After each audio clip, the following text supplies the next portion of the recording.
Bom, gente, sejam todos bem-vindos a mais um Red Talks. Hoje a gente vai falar sobre segurança de ponta a ponta com um único fabricante. Eu sou a Luísa, do marketing da Red Belt Security, e quem está aqui comigo e vai apresentar sobre esse tema é o Thiago Barbosa, que já esteve aqui conosco, já participou do último Red Talks, e o Thiago Ferreira, ambos são consultores de segurança em nuvem. E, bom, antes de eu iniciar o webinar, como de costume, eu tenho alguns recados para dar para vocês. Esse conteúdo está sendo gravado e estará disponível no nosso canal no YouTube. Após a apresentação, a gente vai ter um espaço para que vocês possam tirar suas dúvidas. Então, fique à vontade para mandar suas perguntas pelo Q&A. E agora vamos ao que interessa. Vou passar a bola aí para vocês, pessoal. Obrigado, Luísa. Boa tarde, pessoal. Bom, sou Thiago o Ferreira, consultor de Cloud Security aqui da Red Belt, e estou aqui hoje com o Thiago Barbosa, também de Cloud Security, né?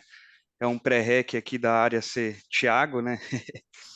Mas brincadeiras à parte, pessoal. Hoje vamos falar de um tema sobre segurança de ponta a ponta com um único fabricante. É possível, né?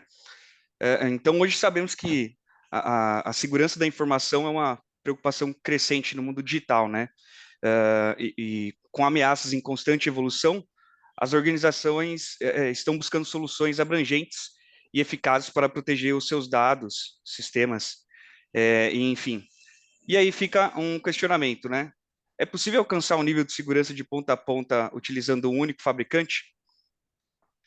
Dito isso, iremos abordar alguns tópicos aqui. Eu vou trazer para vocês alguns cenários de caso de uso da Microsoft.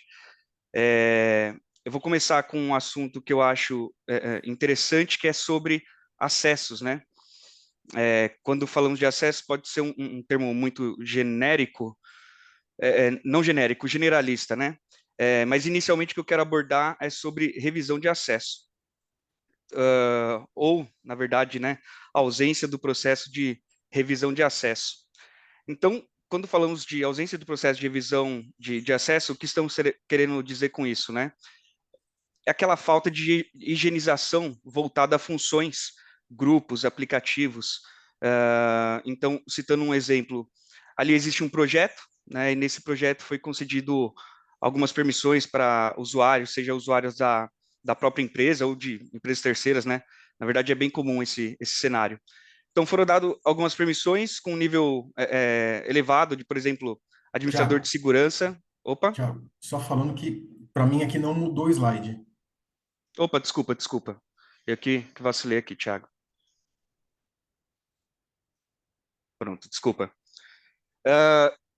Então, voltando aqui, foram dadas algumas permissões com um nível elevado de, por exemplo, um administrador de segurança, né, administrador de interno, administrador global. E como é feito esse pós, né, quando o projeto é finalizado, em relação a aos acessos, né? Como é feito? Então, por exemplo, você contratou uma empresa para fazer o assessment da sua organização. E quando foi finalizado o projeto, como ficou os acessos desses usuários, né? Que você concedeu? Como ficou ele no ambiente? Foi deixado ali? Foi esquecido? Enfim, pode ser que exista algum fluxo interno da empresa para desativar os acessos do usuário. Mas na Microsoft, mais especificamente no Azure AD ou no Entra ID, tem uma ferramenta chamada Access Review. Esse é um dos recursos que conseguimos utilizar ali a partir da licença P2, né? Então é possível usar ele basicamente para fazer as revisões, seja de grupo, seja de funções ou de aplicativos empresariais, tá? Se faz sentido ter tais usuários em um grupo específico, incluindo guest users, né? Na mesma linha, é possível fazer uma revisão para ver se faz sentido tais usuários ter acesso a uma aplicação empresarial, e também é possível criar uma revisão utilizando o Access Review em conjunto com o PIN, que o Thiago Barbosa vai explicar, vai trazer mais para vocês posteriormente. Com esse conjunto de recursos, nós conseguimos criar uma revisão de função. Então, parametrizamos ali através de alguns filtros para fazer uma revisão de função, que vai ser enviada para um revisor, E aí podemos definir um grupo, né, com revisores ou selecionar somente um usuário específico para fazer essa revisão. E após a revisão, ele vai trazer os resultados. E você, revisor, define se o usuário pode ter ou não essa função. É possível deixar de forma automática para que após essa revisão ele remova automaticamente os acessos dos usuários. É possível também programar que faça uma revisão semanalmente, mensalmente, semestralmente. Você consegue deixar automatizado esse processo, tá? Aqui é um exemplo de uma revisão de acesso, só para trazer para vocês como que ele fica, tá? Então, ele traz os usuários, esses usuários são fictícios, tá, pessoal? E aqui a ação recomendada por cada usuário.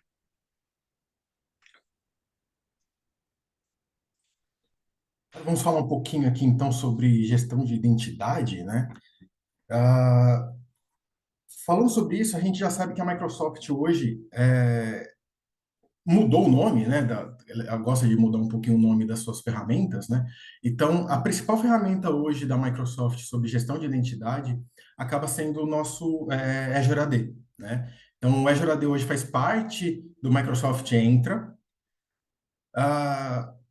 e ele é o grande responsável por cuidar das identidades, tá? É ele que efetua essa autenticação quando você efetua o login, ele é o responsável por checar usuário e senha se bate, tá? Ah, além disso, ele dá também opções de login único, autenticação de multifator, acesso condicional, entre outras coisas. Então, tudo que a gente precisa ali dentro da parte de gestão de identidade, a gente acaba conseguindo fazer dentro do Azure AD, tá? O que é o login único, né? O login único é aquela partezinha onde a gente pode efetuar um login num determinado programa, num determinado dispositivo, né?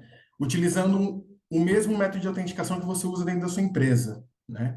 Então, a gente utiliza hoje, por exemplo, o login e senha para poder fazer o login na rede, a gente utiliza esse mesmo login e senha para fazer esse login via web e outras aplicações que também utilizam esse mesmo login e senha que não tem nada a ver com Microsoft, né? Então, são aplicações de terceiros que acabam ajudando a gente nessa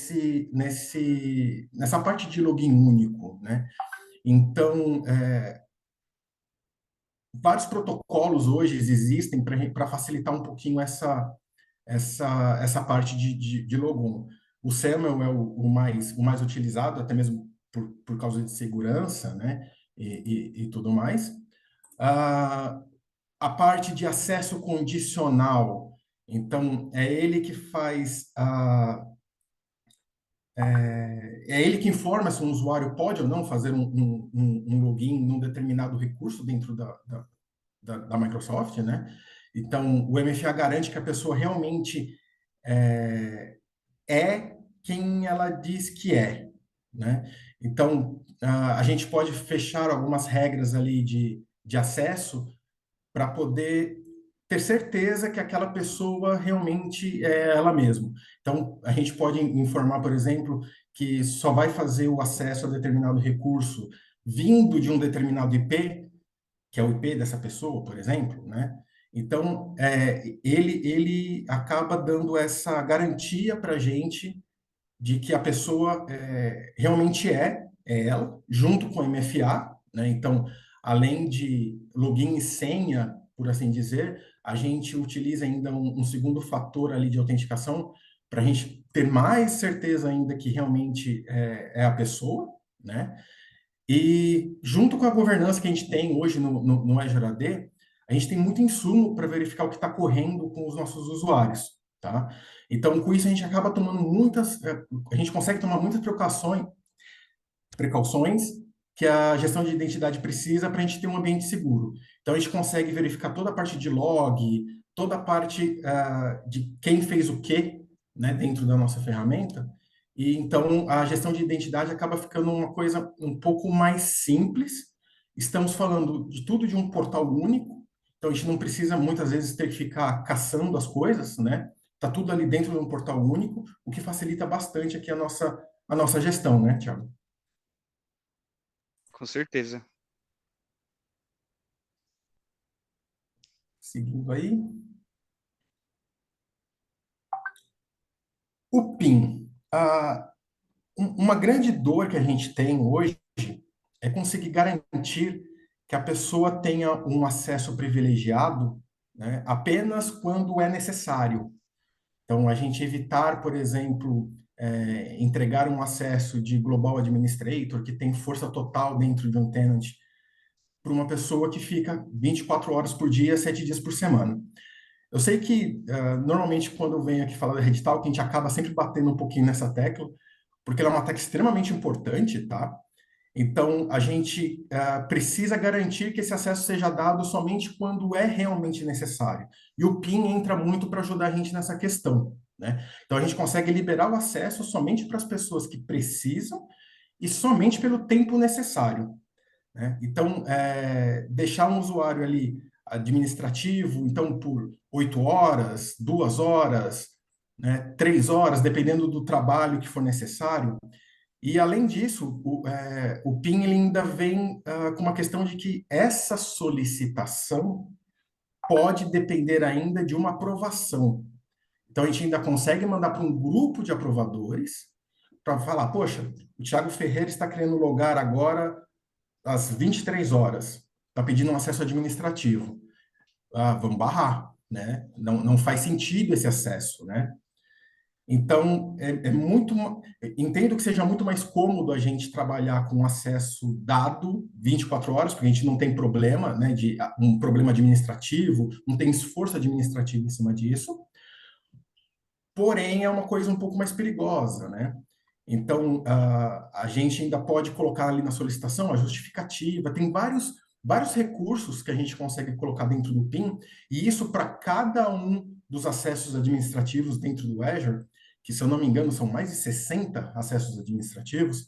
Então, cada um deles a gente acaba conseguindo fazer com que a pessoa que precisa desse acesso tenha somente quando ele precisa, e ainda, se a gente quiser colocar mais uma proteçãozinha, a gente acaba colocando ainda um aprovador para essa solicitação, né? Então, a gente acaba conseguindo fazer aí, mitigando problemas, né? Fechando algumas lacunas aí que pode ocorrer referente à gestão de acesso, né? Que é pessoas com acesso administrativo acabar vazando, sofrer um ataque, acabar conseguindo esse acesso privilegiado, e acaba deixando aí o nosso ambiente bem mais seguro, certo? Isso aí. Pessoal, queria falar também agora, ainda continuando aqui na parte do Azure AD, que é a gestão de senhas, né? Então, as senhas são a primeira linha de defesa contra o acesso não autorizado de contas, né? Senhas fortes ajudam a proteger os dados contra agentes mal intencionados. Então, quanto mais forte for a senha, né, mais protegidos estarão as informações. Usar senhas fracas é como deixar a porta do seu carro, né, aberta, né, a porta da sua casa aberta, enfim. E aí, se tratando de contas corporativas, o que eu vejo aqui, né? Muitos usuários tentam separar de alguma forma as senhas de contas pessoais com as empresariais. E aí acabam muitas vezes utilizando senhas mais fáceis, né? Que seja fácil de lembrar. Então, aí quem não conhece aí o 123 arroba mudar e acabou nunca mudando, né? Ou aquela super complexa 1Q, 2W, 3E, 4R, enfim. No Azure AD, conseguimos usar um recurso de proteção de senha, que com ele conseguimos parametrizar para detectar e bloquear senhas fracas conhecidas e suas variantes, né? Aí, com a proteção de senha do Azure AD, as listas de senha banidas globais são aplicadas automaticamente a todos os usuários do tenant, mas também é possível criar uma própria lista personalizada de senhas banidas de acordo com a sua empresa. Esse é um recurso bastante interessante. Thiago, uma perguntinha. Não é muito melhor, né, em vez de a gente ficar colocando esse 123 arroba mudar, utilizar, né, um cofre de senhas Exatamente. particular para a gente poder colocar sempre uma senha forte, né? Uma senha que seja realmente relevante, e a gente não tem o perigo de ter que ficar lembrando a senha, né? Então, para cada tipo de acesso, para cada login que você precisa que não seja login único, então você pode sim colocar uma senha grande, uma senha de dificuldade alta, e deixar aí para quem quiser tentar fazer descobrir a senha, né, com brute force, e deixar aí 10 milhões de anos para a pessoa tentar descobrir. É muito mais fácil hoje do que era alguns anos atrás da gente fazer esse ter esse recurso, né, de cofre de senhas para a gente conseguir poder trabalhar e evitar de colocar essas senhas muito simples, né? Então, outras senhas muito simples, muito usadas é tipo, ó, nome da empresa, arroba o ano. Então, a gente consegue fazer essa lista de senhas personalizadas justamente para evitar esse tipo de senha e colocar ainda mais um cofre de senha. Existem vários aí no mercado, pagos, free e tudo mais, para a gente poder sempre trabalhar com a senha um pouco mais complexa, né? Exato, exatamente, Barbosa. E aí, pessoal, agora eu vou puxar o assunto voltado mais para a parte de governança, tá? E falar sobre alguns recursos do Microsoft Purview. E o tópico que eu quero trazer aqui para vocês é a ausência do processo de classificação da informação, né? Então, saber onde seus dados confidenciais residem geralmente é o maior desafio para as organizações, né?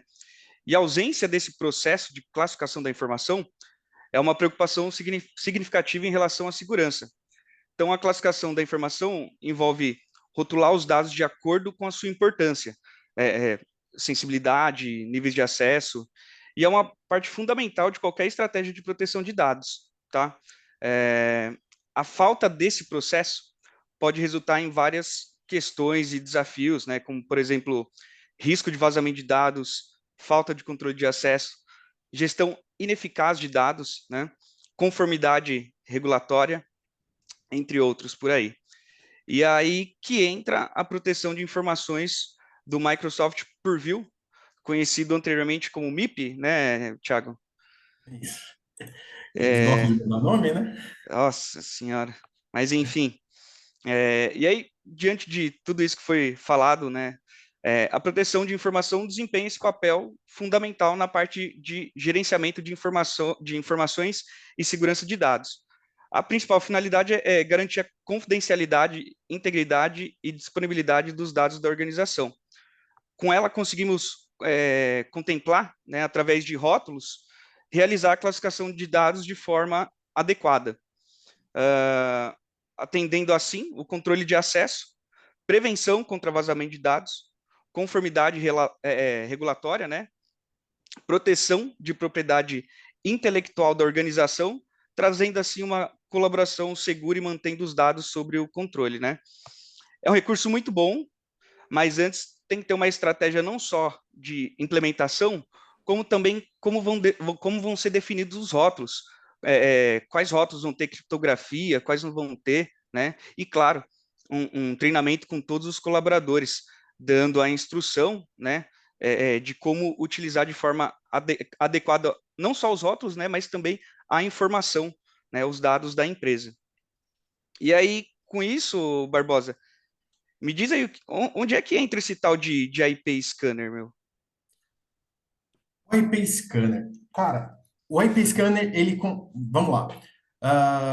A parte de colocar rótulos, identificar os dados em si, é uma coisa relativamente nova no Brasil, né? Não se tinha um costume disso anteriormente, e a gente foi mudando isso, né? E hoje existe leis, existe um monte de coisa aí que obriga a gente a fazer esse mapeamento. Então, como é coisa, né, praticamente nova para um monte de empresa, existe aqueles documentos que são legados, aqueles documentos que são um pouco mais antigos, que não tiveram ainda uma participação, ninguém abriu para poder fazer essa alteração e tudo mais.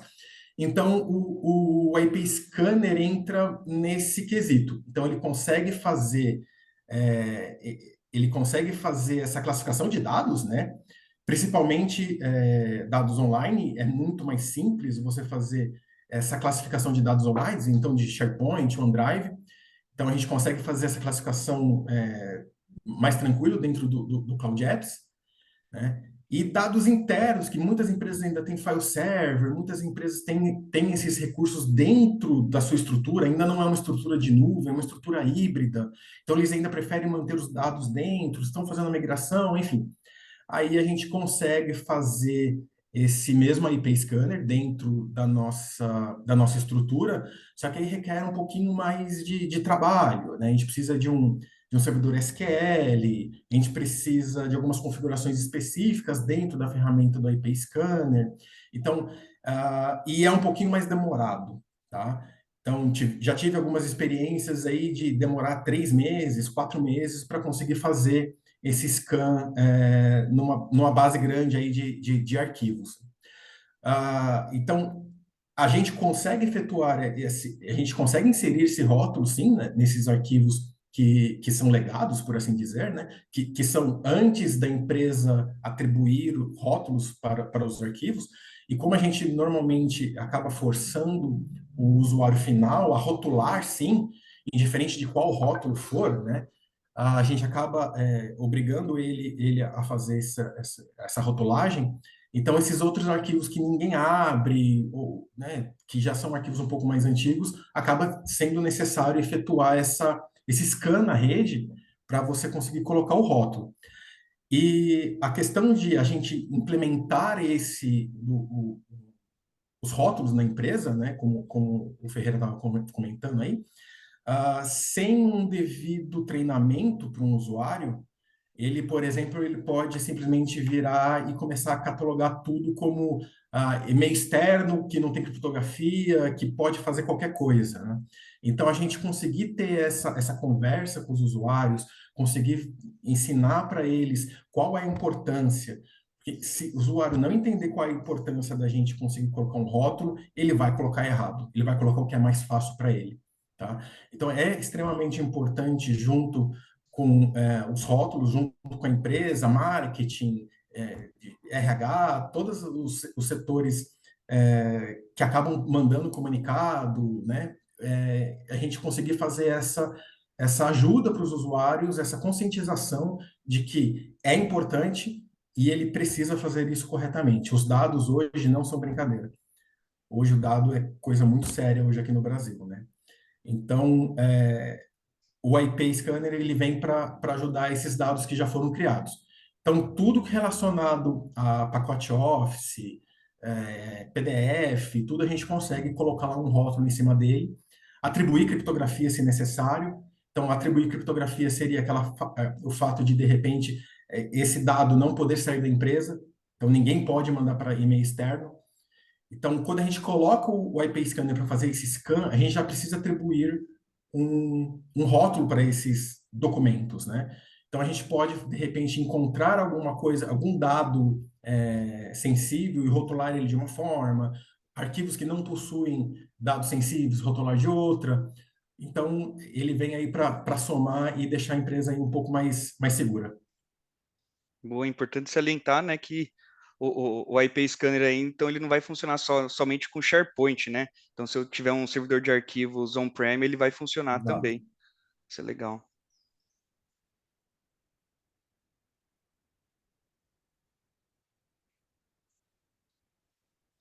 Aí vem um grande motivo da gente ter que colocar agora rótulos e classificar e tomar cuidado com os dados não só nossos internos, como de clientes, né? Se a gente é prestador de serviço, então a gente tem muito dado de cliente, né? Sempre existiu alguma lei referente a dados, né? Então, a gente tem lá o Marco Digital, tem a Lei Carolina Dickmann, tem algumas leis aí que acabam tentando proteger as pessoas, os dados das pessoas, né? Mas somente agora com a LGPD é que realmente as empresas começaram e tiveram que se sacudir para conseguir alinhar, né? Então, ela está aí vigente desde 2020, é uma coisa muito nova, é uma coisa ainda que está em implementação, apesar de já estar atribuindo multas, né? E são multas extremamente salgadas, né? Então, desde 2020, aí as empresas estão aí trabalhando para poder se adequar a essa lei, né? Então, mudar os processos de coleta e armazenamento de dados pessoais, né? E a Microsoft, vendo essa necessidade aqui do Brasil, então ela colocou um assessment dentro da parte do portal de compliance, um assessment onde você pode verificar referente à LGPD como está o seu ambiente. Então ele acaba conseguindo fazer várias verificações de segurança, faz verificações dos arquivos, ele faz várias verificações ali de processos dentro do portal de como você está referente à LGPD. Então, isso ajuda bastante, né? São inúmeros processos ali que eles acabam mostrando para a gente. Eles nos dão uma receitinha de bolo ali que a gente consegue seguir para poder chegar à pontuação que a gente precisa, para poder chegar a esse compliance que a gente precisa, né? Então, a gente acaba facilitando um pouquinho o processo de conformidade do LGPD. Dentro desse portal, não existe só do LGPD. A gente tem vários outros aí, outras leis de conformidade do mundo, que a nossa empresa é uma empresa internacional, então o nosso dado aqui no Brasil, além da LGPD, também precisa ter dos Estados Unidos, né, de outro país qualquer, então a gente consegue fazer esse assessment dentro do nosso tenant voltado para a lei necessária que a gente precisa fazer. Tá? Então é um processo demorado, precisa de um empenho não só da empresa como de todos, né, para a gente conseguir fazer essa subir o nosso score, né, que eles possuem ali um scorezinho, então para a gente conseguir subir nosso score de conformidade e com isso ajudar toda a empresa a cuidar do dado de uma forma que seja mais segura para todos, protegendo o dado dos seus clientes, dos seus usuários, como os dados sensíveis da própria empresa, né? Então, faturamento, alguma coisa nesse sentido, lista de salário, né? Acabar não mandando uma lista de salário num XML para a empresa toda, alguma coisa nesse sentido. Então, toda essa parte de conformidade ela vem para ajudar a gente a evitar esses problemas e tomar multas aí desnecessárias aí dos órgãos brasileiros, né?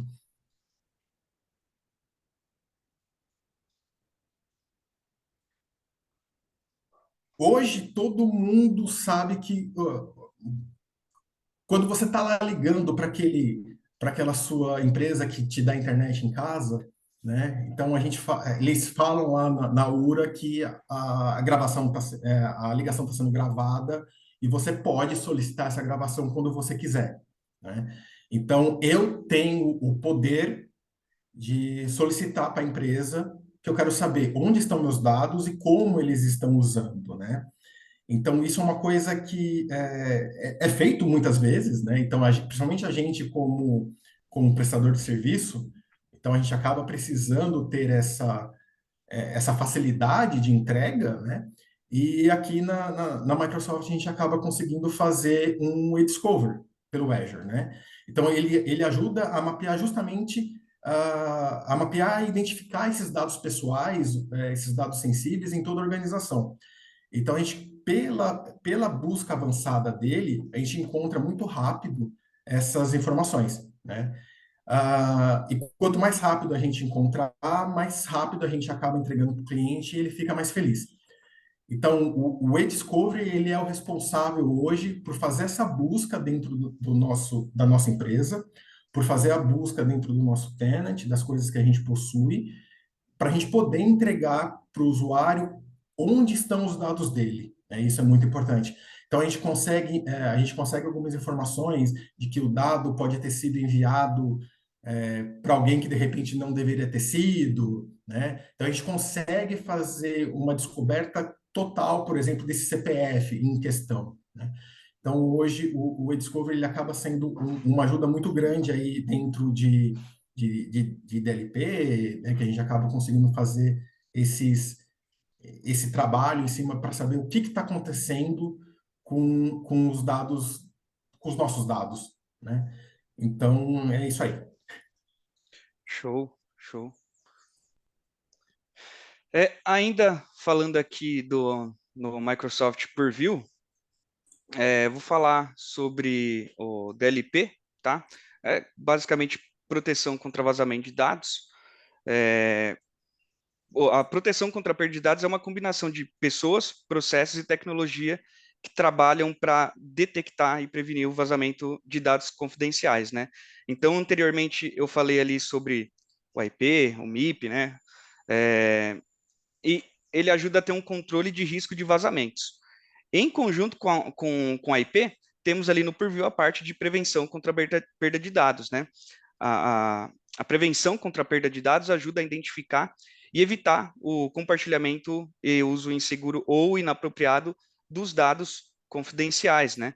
Então, ele pode ajudar a sua organização a monitorar e proteger informações confidenciais baseadas em nuvens e dispositivo de ponta extremidade. E também ajuda você a cumprir os regulamentos tais como a LGPD. Mas beleza. Como eu vou usar o DLP da Microsoft aqui no meu ambiente, né? O que ele vai ajudar? Então, ele vai te ajudar a classificar e monitorar os dados confidenciais, detectar ou bloquear atividades suspeitas, como, por exemplo, um envio de um e-mail contendo informações confidenciais, né? Aí, o envio de e-mail para um outro e-mail, um e-mail externo, fora da empresa, né? Você consegue bloquear esse tipo de ação através das políticas de DLP. Ou até mesmo para uma unidade USB, né? Então, se um usuário tentar fazer uma cópia de um arquivo e esse arquivo contém dados confidenciais, a hora que ele tentar movimentar isso para um pendrive, copiar, né, ele pode, através do DLP, você consegue bloquear esse tipo de ação. Ao mesmo tempo, você consegue configurar também um alerta para toda vez que tiver uma ocorrência desse tipo. É possível criptografar os dados que estão inativos ou em trânsito. Com isso, os usuários não autorizados não vão conseguir visualizar o conteúdo do arquivo, mesmo que tenham acesso. E isso tudo, pessoal, a gente consegue fazer com calma, criando a política, aplicando para um grupo de usuários, ao invés de bloquear de primeira, deixamos ali só monitorando, né? Deixando a ferramenta alertar sobre as atividades suspeitas, isso tudo para ter o menor impacto possível, tá? Fazendo isso, né, a organização tem vários ganhos, seja com análise de comportamento de usuário, trazer essa parte de conscientização para os colaboradores, né? Então você consegue, de uma forma, educar o usuário habilitando dicas de e-mail para quando, por exemplo, um usuário sem querer acabou enviando um e-mail com dados sensíveis para um e-mail externo. Então é possível você reter esse e-mail vai para aprovação de um gerente ou administrador de segurança e conformidade, né? Para liberar esse e-mail. E nesse tempo o usuário recebe um e-mail, né, conscientizando o porquê o e-mail foi retido, qual a melhor forma de enviar esse e-mail utilizando um rótulo específico, e enfim. Lembrando que conseguimos utilizar as políticas de DLP para o Exchange, Teams, SharePoint, OneDrive, Power BI, além dos dispositivos. Faltou alguma coisa aí, Barbosa? Então, é isso aí mesmo, Acho cara. que é isso, né? É isso aí. E Foram todos os processos onde a gente consegue colocar, né, o DLP, e dependendo da licença que você tem, então você também consegue, né, fazer aquele DLP para o endpoint, onde você, né, se você impede realmente ele de subir coisa para o OneDrive, subir coisa para o Google Drive, isso também é uma coisa que ajuda bastante aí as empresas, né? E exato, então o DLP ele está aí justamente para evitar que o dado seja extraviado, né? Essa é a melhor utilização dele, que a gente consiga pegar antes do dado ter ido, né? Que depois que ele foi, aí não tem mais volta. aí é beijo, né? Beijo e tchau. E agora chegando o OCR, né, o reconhecimento óptico de caracteres, né? Esse recurso ainda está na versão prévia, mas enfim, qual a finalidade desse recurso óptico, né? Ele vai estar lá no portal do Purview também, e podemos combinar algumas políticas de DLP com ele, com essa funcionalidade. Então, ele vai examinar o conteúdo em imagens para obter informações confidenciais, né? Uh, Usando um exemplo, vamos supor que temos uma política criada aqui no ambiente que inclui um classificador de dados com tipo de informação cartão de crédito. Nesse caso, o recurso vai atuar ali analisando a imagem e convertendo a imagem de texto em um formato de texto legível, né? Dessa forma, se na imagem tiver um número de cartão de crédito, vai subir um alerta para essa ocorrência, né? Ou seja, ele vai analisar a imagem. É uma doideira. E aí a gente consegue unir as políticas de DLP junto com essa nova funcionalidade de reconhecimento óptico de caracteres. Então, eu fico imaginando qual é o processo da IA que precisa ficar por trás para ele conseguir analisar uma foto e descobrir que aquele mundaréu de número realmente é um CPF. Então, por mais que seja um recurso ainda em preview, e a gente sabe que preview é algo que pode mudar muito, pode ser descontinuado e tudo mais, esse é um recurso extremamente poderoso, porque, afinal de contas, você não precisa digitar um CPF para mandar, então, em vez disso, você tiraria uma foto, um print screen e colaria esse arquivo dentro do e-mail e tentaria mandar. Então, isso agora também acaba sendo bloqueado pela inteligência que a gente tem por detrás aí da ferramenta. Então, cada vez mais fica difícil de conseguir burlar, né, a ferramenta em si. É muito legal isso aí, cara. Exatamente. E agora, pessoal, saindo desse bate-papo de conformidade, né, vou falar sobre a parte de gestão de vírus. Então, a ideia aqui é falar do nosso querido Microsoft Defender for Endpoint, né? Então, ameaças modernas, né, exigem proteção moderna e as soluções de antivírus tradicionais não conseguem se manter atualizadas. O Defender for Endpoint é uma plataforma de segurança para dispositivos projetada para ajudar a prevenir, detectar, investigar e responder às ameaças avançadas, né? O Defender for Endpoint é uma solução de segurança avançada que tem como o objetivo de proteger endpoint, como computador, dispositivo móvel, contra ameaças de segurança, malware, entre outros tipos de ataques e formas de atividades maliciosas. O Defender tem compatibilidade, claro que com a plataforma Windows, né? E também trabalha com outros sistemas operacionais, com macOS, Linux, Android e iOS. Aí, com isso, né, você consegue ter uma gestão de antivírus em outras plataformas além do próprio Windows. Quais os ganhos de utilizar o Microsoft Defender, né? Então, você vai ter ali uma proteção avançada contra ameaças, né? Por que proteção avançada? O Defender, ele utiliza ali de uma inteligência artificial por trás dele e aprendizado de máquina, né? Para detectar as ameaças avançadas em tempo real. Aí ele também identifica malware, ransomware e ataques de phishing, zero day, entre outras ameaças de maneira proativa, né? Então você tem investigação e resposta a incidentes.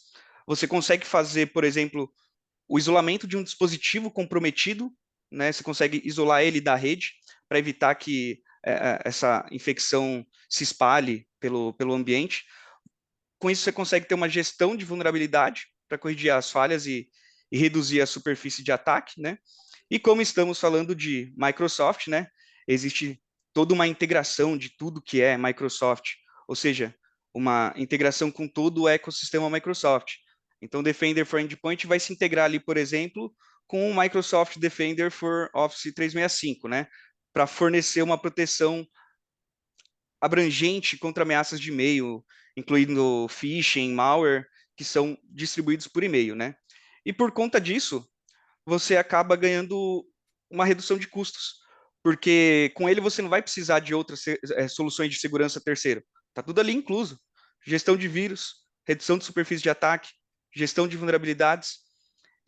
Então, nesse cenário, estamos simplificando toda a infraestrutura de segurança do ambiente com uma única ferramenta. Eu vou estender só um pouquinho aqui, Barbosa, só para falar, né, como já estou falando do Defender for Endpoint, quero falar também sobre a parte ali de redução de superfície de ataque, tá? Então, o Defender for Endpoint inclui também a proteção de última geração para reforçar ali o perímetro de segurança, né? Então, ele inclui vários recursos para ajudar a reduzir a superfície de ataque. Quais os recursos que eu considero importantes nesse cenário, tá? Proteção contra exploit. Então, ele vai te ajudar a proteger os sistemas operacionais dos aplicativos que a sua organização usa, né, de serem explorados. Proteção de rede. Aqui a gente consegue estender a proteção ao tráfego de rede, a conectividade dos dispositivos, né? Proteção de web. Então, conseguimos proteger os dispositivos contra as ameaças da web e conseguimos regular o conteúdo indesejado, né? Ou seja, bloquear site ou liberar site. Isso tudo através do web filtering. E controle de dispositivos, né? Aqui a gente consegue controlar a perda de dados, monitorando e controlando a mídia como um pendrive, HD externo. Aí aqui, poxa, a gente bloqueou o pendrive para a organização inteira, exceto para a equipe de TI. Então, a equipe de TI vai ter acesso a pendrive. Voltando lá para o DLP, a gente consegue criar uma política de DLP para dispositivos, né? Para ficar monitorando se, por acaso, o pessoal de TI, sem querer, acabou colocando um documento, um TXT ali com informação sensível, né, com dado sensível, a gente consegue criar uma regra de DLP ou para só alertar quando essa ocorrência acontecer, ou para bloquear. O colaborador não vai conseguir copiar esse documento, né, com dados sensíveis para o pendrive. E o acesso controlado à pasta, né, que ajuda a impedir que aplicativos mal intencionados ou suspeitos, incluindo malware, né, que façam alteração em arquivos em suas pastas de sistema. Esse é um recurso muito interessante e, como sempre, de novo, falei anteriormente, mas é sempre bom lembrar, quando aplica essa política, é possível colocar ela em modo de auditoria, para você monitorar os alertas e analisar os possíveis impactos, né, para fazer as suas possíveis exceções. Desculpa, pessoal, falha minha, acabei esquecendo de trocar o slide. Então, vamos falar um pouquinho aí de gestão de vulnerabilidade. Então, conhecer os seus equipamentos, conhecer os devices que você possui dentro aí do seu tenant é extremamente importante, tá? Por que eu digo isso? Imagina só, a gente hoje nós possuímos várias e várias vulnerabilidades hoje no mundo. Então, aqui a gente consegue verificar tudo que está vulnerável no nosso ambiente, tá? Então a gente consegue verificar todas as CVEs lançadas, todas as CVEs que estão hoje catalogadas e tudo mais, a gente consegue verificar quais dessas CVEs possui em nosso ambiente. Então, qual máquina tem essa vulnerabilidade referente à atualização do Google Chrome? Qual máquina possui uma vulnerabilidade referente a Log4j? Gente, o que existe ainda de ambientes com Log4j ativo não é brincadeira, tá? Então, com isso, a gente acaba tendo uma visão extremamente importante hoje para o nosso ambiente, para a gente ver o quão perigoso ele está, né? Então, temos ali alguns indicadores, né? Então, níveis de exposição, a gente consegue ver qual é o nível de exposição referente a todas as máquinas que a gente possui, qual é o nível que a gente está referente à pontuação da Microsoft, por exemplo, né? Quantas são vulnerabilidades críticas ou não são? Temos um Zero Day hoje lançado, temos ele no nosso ambiente, a gente já consegue fazer alguma coisa. Então, todas as categorias referentes a CVEs e recomendações em cima, a gente tem dentro desse portal, tá? E é o mesmo padrãozinho. Então, a gente entra, acessa, verifica qual é a CVE, verifica quais são os equipamentos que possuem, e ali a gente já tem a receita de bolo, normalmente, do que precisa ser feito para mitigar esse problema ou acabar com esse problema. Então, temos hoje no parque CVS relacionado ao Windows Update. Então, a recomendação é criar rings de atualização mais constantes, para que essas máquinas sejam sempre atualizadas, para evitar esses problemas.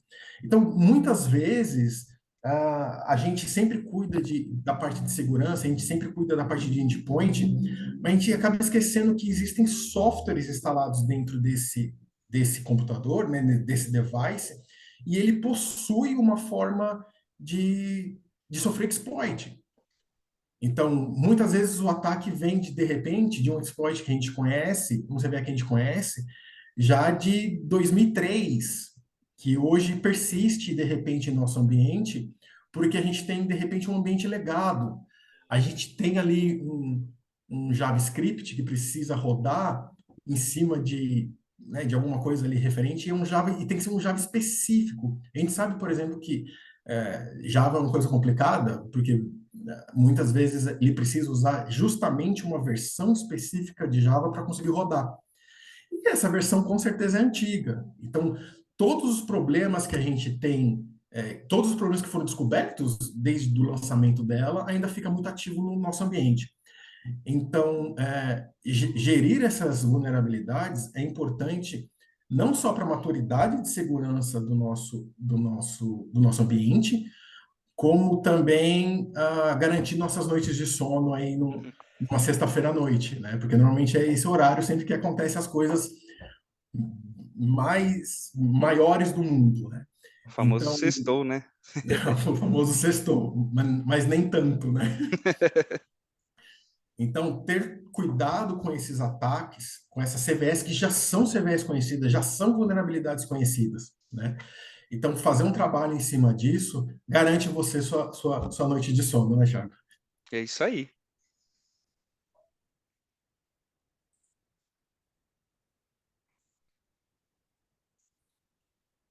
Então, vamos falar um pouquinho aí do EOP, né? Que é a parte de proteção referente a e-mail, praticamente, né? Então, de nada adianta a gente proteger todo lado, de todos os lados, tirar CVEs, fazer todo um trabalho em cima e o nosso usuário final acabar clicando num link que, de repente, passou pelo pela nossa verificação e ele acabou clicando, né? Então, o phishing é hoje o principal ataque, é hoje e vai ser por um bom tempo ainda o principal meio que a pessoa tenta efetuar um ataque, né? Então, as políticas de anti-phishing ajudam a gente a proteger o usuário final para esse e-mail nem chegar até ele, né? Então, a gente pode proteger, inclusive, é, a prática de impersonate, né, que é quando você tenta se passar por uma pessoa, mudando ali um O por um O, né, minúsculo, um O maiúsculo para um zero, você tenta enganar o usuário, né, fingindo que é um domínio válido, é um e-mail válido, ele acaba acreditando, clicando e colocando lá o usuário e senha dele do ambiente, né? Então, a política hoje de anti-phishing ela é extremamente importante justamente porque o phishing hoje é um dos principais vetores de ataque que a gente tem no mercado, tá, gente? Então, vamos tomar um cuidado aí especial com as políticas de anti-phishing, verificar todas as configurações necessárias para impedir realmente que esse e-mail acabe chegando para o usuário final. Legal. Apenas complementando aqui, Barbosa, lembrando também que ali na parte do portal de security, dependendo do licenciamento do cliente, também é possível criar campanhas de phishing, né?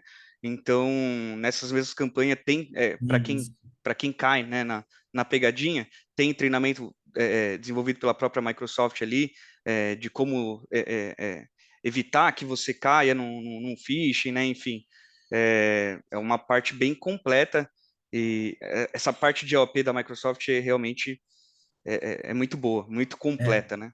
e a gente precisa tomar muito cuidado com os assuntos do momento, porque eles acabam utilizando esse hype de assuntos do momento para tentar literalmente enganar o usuário, inclusive festas, né? Datas de festas. Então, tomar cuidado em Páscoa, né? Tomar cuidado no dia de Páscoa ali, o pessoal prometendo um ovo de Páscoa especial, cesta especial. Então, a gente precisa tomar esse cuidado para acabar não sendo ludibriado ali na hora e acabar clicando no e-mail e entregando para o atacante de bandeja os dados que são extremamente importantes para a empresa.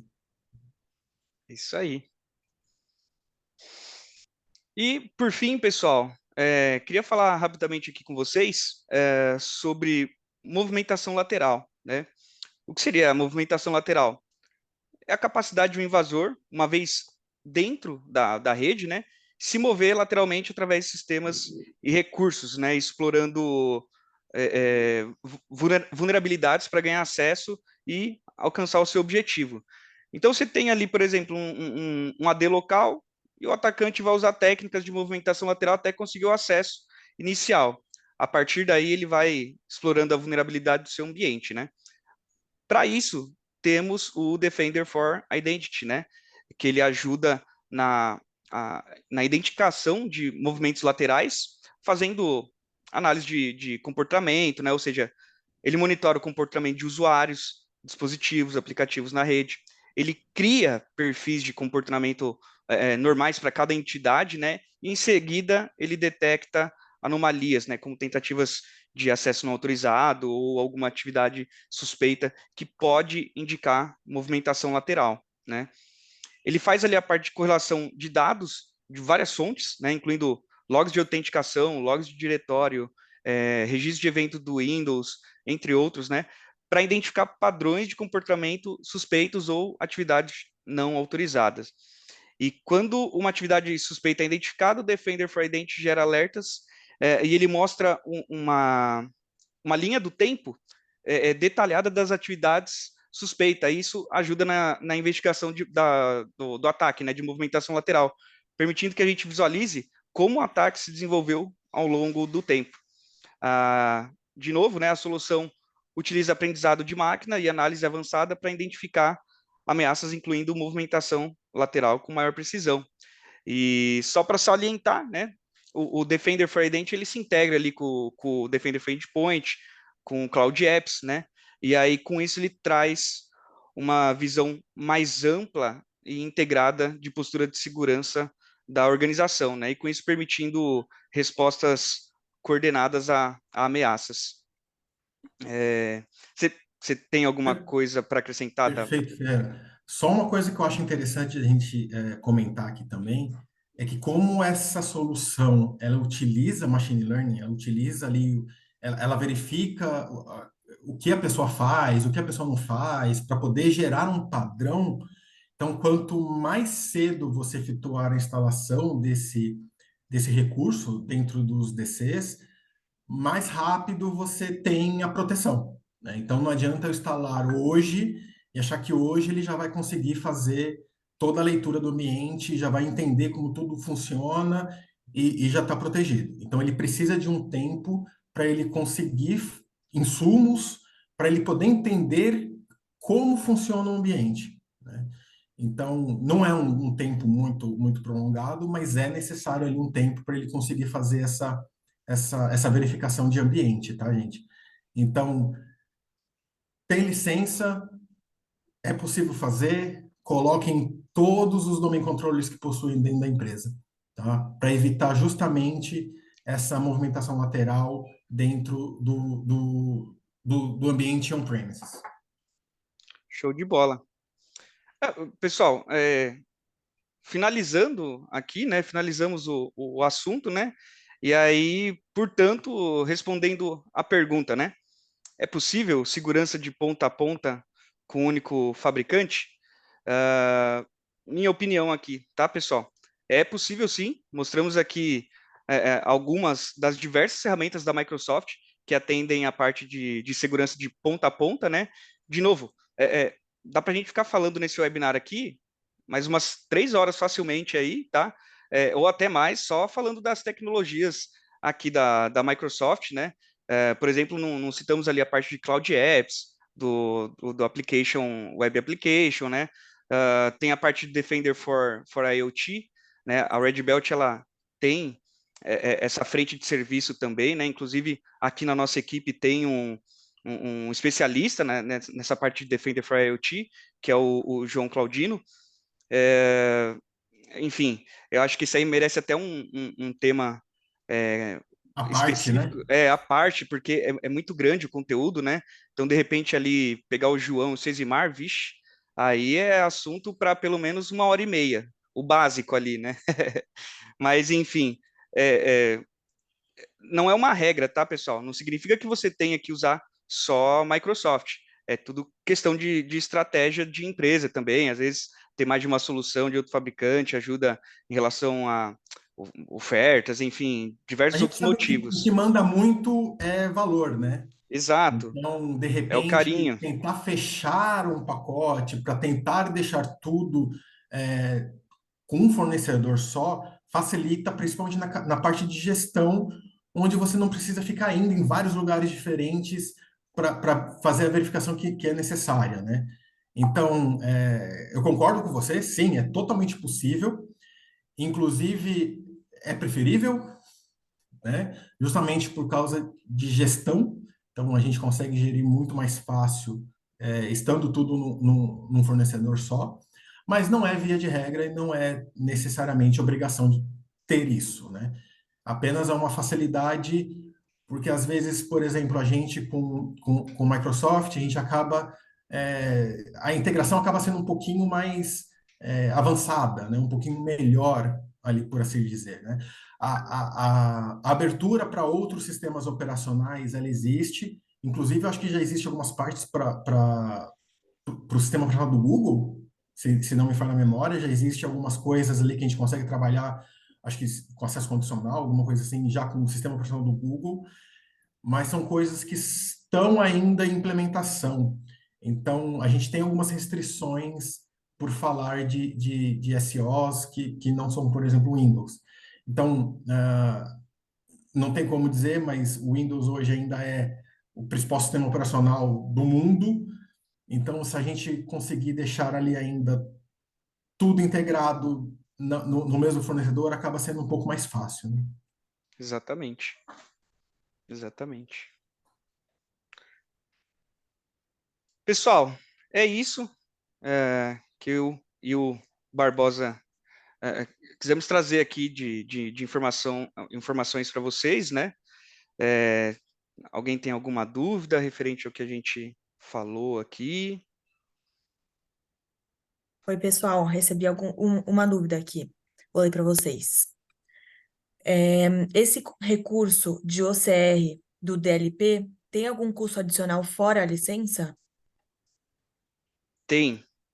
Ele tem um custo adicional ali, se eu não me engano, para cada 1.000 imagens é $1, né? Para cada 1.000 imagens verificadas é $1.